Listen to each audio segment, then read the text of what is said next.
si Da. Muna kami ng na-tsempohan kanina.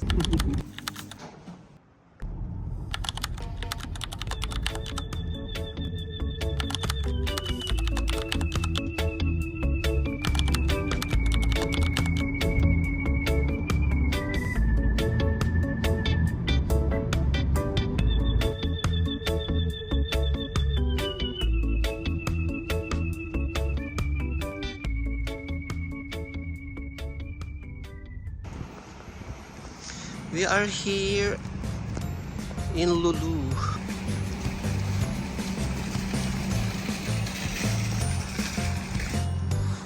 We're here again.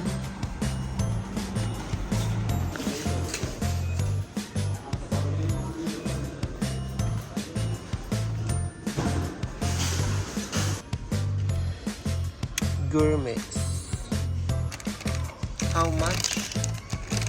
3.850. Ang orange special offer. Instead na mag soft drinks tayo, magtimpla-timpla na lang tayo. Si Dana. Naghahanap kami ng special offer para makatipid-tipid. Siyempre, hindi mawawala ang corned beef. Sardinas. Ay, siya. Hindi naman siya masyadong spicy. Siyempre, special offer. Ito ang rice namin. May kamahalan din. Add to cart.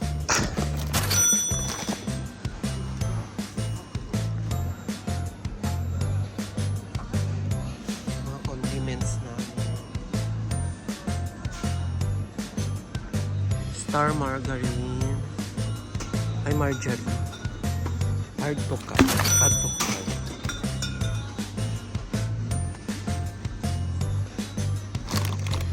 Hobby. Magkakanton kami. Kasama ng bigyan. Pepper na. Na? Ay, karin. Masarap siyang isahog sa manok. Promo. Special offer. One ka. Kape. Dahil mahilig kami sa kape.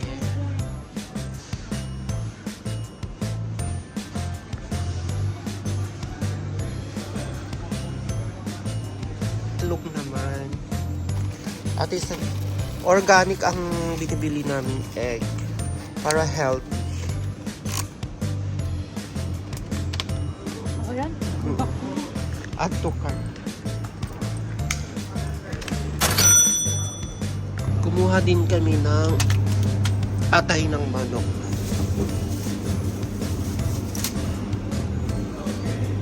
Masarap to pang adobo.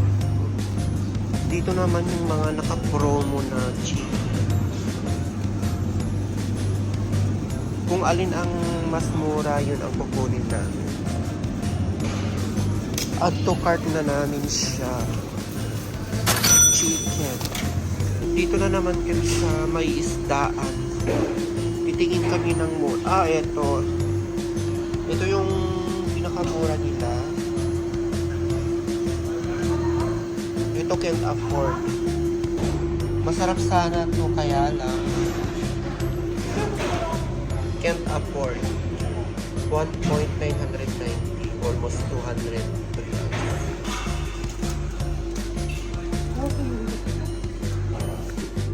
Maliliit na dilis. Add to cart. Ito naman tuna fish. 900. This one. 1 kg. Okay, give 1 kg. May natsempohan na naman kaming sitaw. Medyo maganda-ganda siya. Nakuha si Dana ng Baguio beans.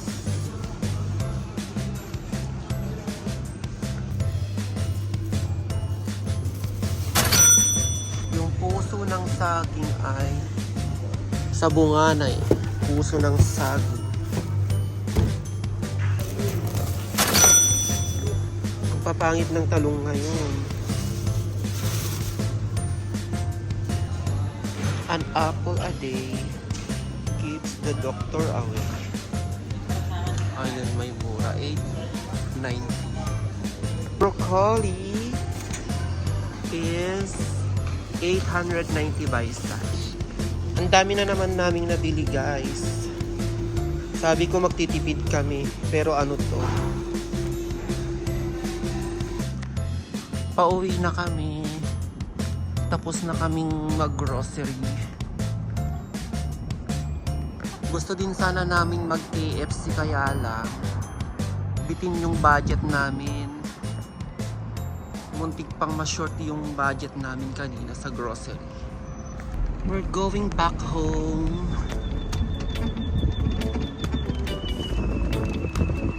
Bye.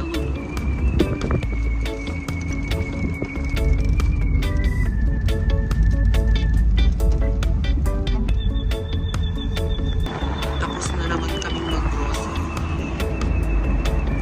Ubos na naman na ang budget.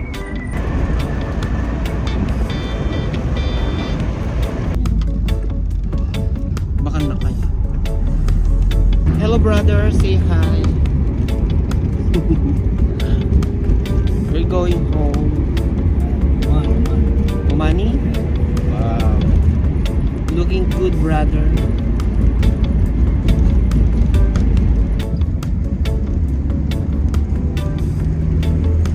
And then go right. Yes. We're here. Ito na yung mga pinamili namin. Sa wakas may laman na rin yung ref.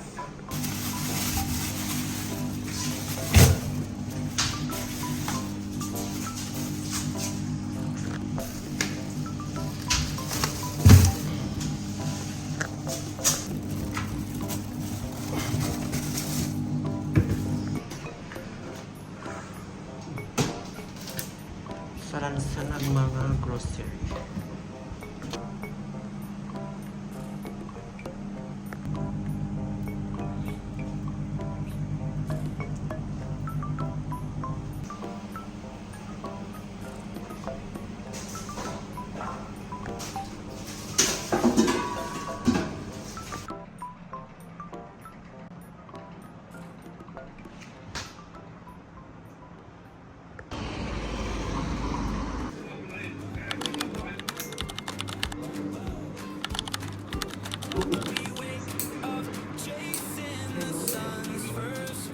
Ito pang isang trabaho ko dito, guys.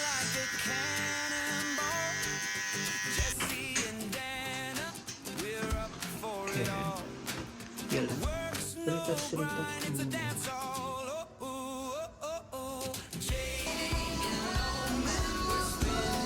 Kudi ko ang Mari. Ano din ako naman ng Mari? Napintas ka?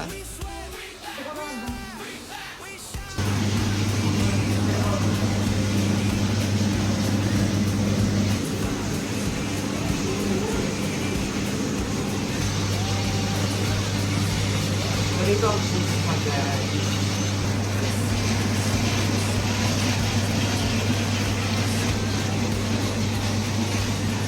After ko mag-puts, parang may customer pa ako. Moroccan pa. Hi, are you okay? Wow.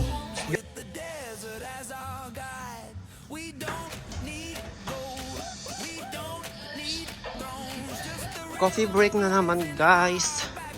Kakatapos lang ng customer. Ito na naman ang lagusan.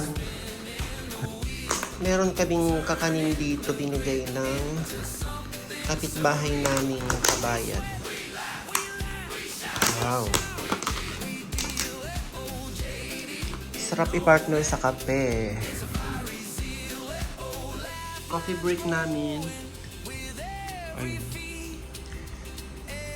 Nabigay ng arbab pagkain nila. Waraga inap. Anong lasa, Maring? Kabuto. Oh, tama. Hello guys, good evening. Ito na naman po ang aming last na work. Occupation na naman. Yes, computation na naman. Tiba-tiba na naman ang kumare ko. Nagtuguho. Sobrang galing ni Mare. Nakamor ko din. 20,000 ang kanyang income for today. Ang dami niyang ginawa. Nagpaligo pa siya ng mga baboy. Baboy. Galing niya mag-compute, oh. Parang calculator ang kanyang isip. Ito naman yung kay Dana. Ang kay Dana naman, 50,000. Oh my gosh. Ito na guys ang sales namin for today. November 24. 410. Kay Dana naman is 160. Yung 410 tsaka 160 guys ay itong 410, 41 reals yan. Naka-convert lang siya sa dirhams. Kaya 160 dirhams. 410 dirhams. Pero 41 reals tsaka 16 reals yan. Going home again. Aishar! Ahil! Aishar! Bye-bye! Bye! Good night! Hello guys! Say hello guys! Aishar! Aishar! Aishar! Aishar! Aishar! So cute! Cute, cute, cute!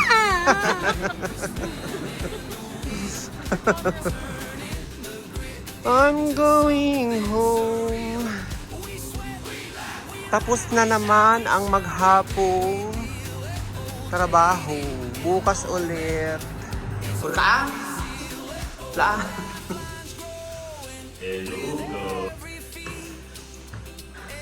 We're home. Pagodang person.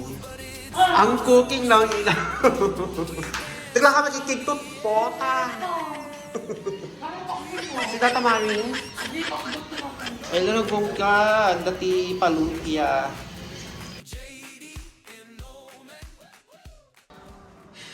Hello guys!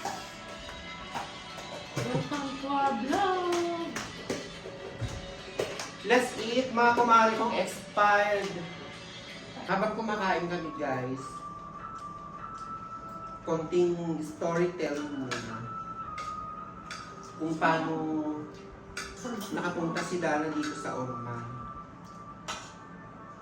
Kwento mo Marin. Wait, ano lang. Yung sa Manila. Ay! Bendisita. Oh, paano ka nakapunta dito sa Oman? Nakapunta? Siguro. Tumingin ka. Anong siguro?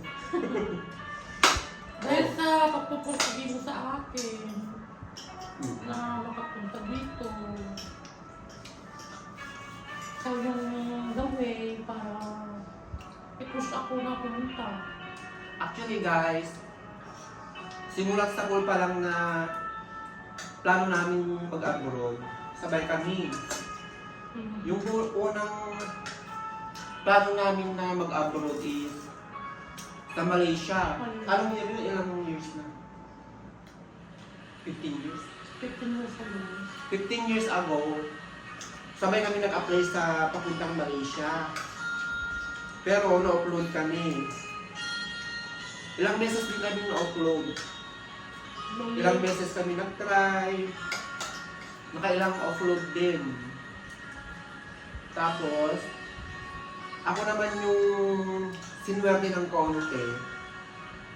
Natuloy ako sa UAE. Way back 2015. Doon ako natuloy.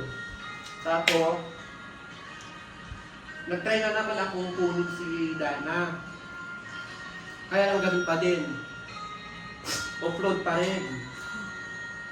Nakailang beses na offload na naman. Hanggang naka 10 years na ako sa UAE. Ngayon na naban ako sa UAE. Nung magre-renew sana ako ng visa sa dati kong abo.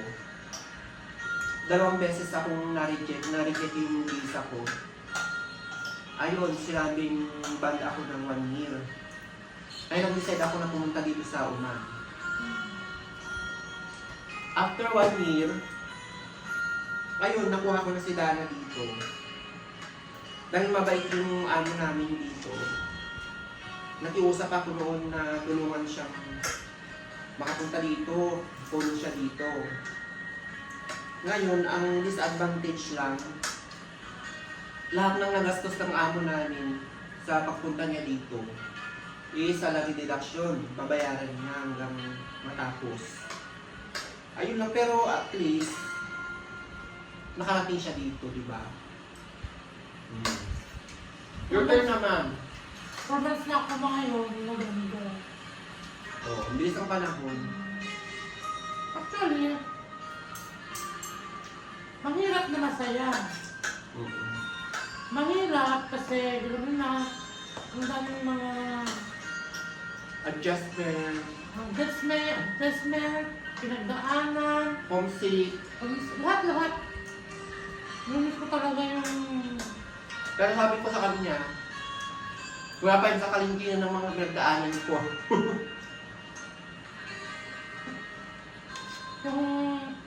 unahin mo na lang yung tawag dito.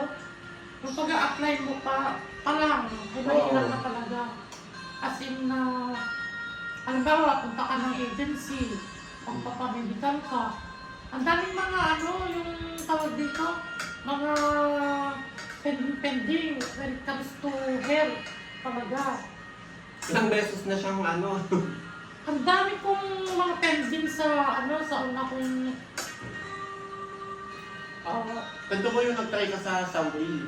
ayaw ko pala. Nung nag-try ko sa Saudi, naman siya, tawag dito? Agency naman siya, hindi ka mag-tutor, gano'n. Kasi bang sinasabi ko, Oh, back to Saudi. last 2023,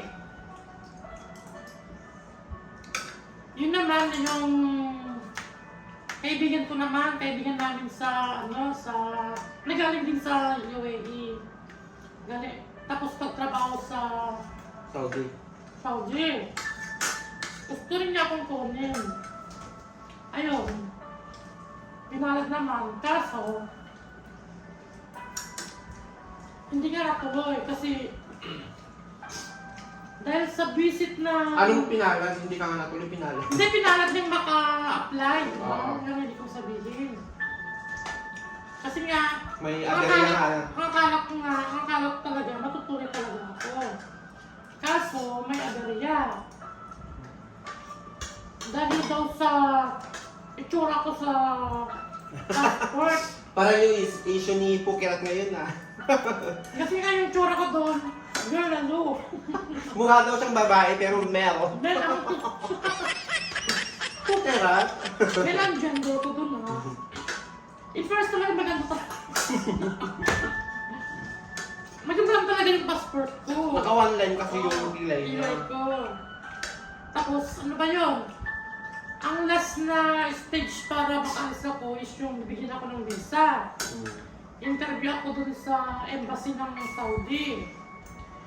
So, expected ko doon na okay na lahat. Kasi sabi ng ng Arabo nag-interview sa akin, okay naman, lahat ng mga tanong niya, okay naman. Tapos, sabi niya, just wait, hintayin mo lang ng 2 or hanggang 3 araw, sabi niya gano'n. So, expected ko yun. Tapos, dumating yung time na 3 araw na, wala pa rin tawag. Tapos nun, sabi ko sa agency ko, ba't ganun na wala pang confirmation kung bibigyan talaga ako ng visa. 1 week na. Tapos, hindi masabi-sabi ng ano ko, ng agency ko sa akin. Tapos, tumawag na lang sa akin na sabi nila, pasensya. Pasensya, ha? Nung nagulat ako. Nagulat factor? Parang na-disappoint talaga ako kasi nga lahat ng mga gastos, grabe yung gastos ko dun noon. Siguro nasa 100. Diba? Ang laking lugi. Mga ipon ko yun. Lahat kasi ng gagastusin papuntang Maynila, pagkain, bahay, ganun, pumupunta ako doon. Mga medical, ako nagbabayad. Tapos ngayon, nakapunta ka dito. So, Nagbabayad naman siya ng mga talaga. nagastos niya. Pero okay na rin yun. Kasi nandito na siya. Sabi ko, short story lang, haba-haba. Kasi nga, nag-ano na ako eh. Andun na siya eh. Nagala na siya. Dahil sa mga karanasan ko dun sa Kung Agat Live. i-start namin hanggang dulo yung Ay naku, ang dami. kwento namin, Maiyak kayo. ang daming struggle. Maiyak ka talaga. Simulat sa pool pa kasi nung nasa Pilipinas kami. Kami na ang tandem Kumbaga, ni Daddy. riding in tandem. Naiwan ko lang siya ng mga ilang taon. Nung 10 years, no? natuloy ako. Tapos ilang beses lang ako nagbakasyon noon. 3 beses ano? Madami pa kaming kwento guys, pero hanggang doon na lang muna. Makababa na yung to be continued. Sa abroad lang to ha. Pero sa totoong buhay ko naman. Comment down below kung gusto niyo ng part 2. Charin. Feeling ka. Pero sa samahan, ay nako. Ang daming kalokohan. Ang dami naming kulitan sa Pilipinas. Kaya kasama pa namin si Maring Zephyrin. Yeah. Magkakasama kami dyan sa... Shoutout pala kay Maring Zephyrin. Mega love shoutout Maring. Thank you sa support. Tsaka kila... Shoutout natin si Speed Eldros tsaka si Unheard Frequencies. Mag-asawa sila. Mga vloggers sa London. Sila ang Matalinhagang mga support system namin. mga advices. Si Eldros Kat, siya yung parang mentor namin ngayon. Tinuturuan na kami kung paano mag-shoot ng video, paano mag-edit. Yun. Madami kami natutunan sa kanya kay So, thank you Eldros kami. Kat. Thankful kami kay... Mega love shout out. Kay Insan. Is an Unheard Frequencies. Dahil Gasman yan. Yeah. More blessings sa inyo. Hanggang dun lang muna guys. Ano? Till next vlog. Opo. Matulog ta. Sleep na tayo.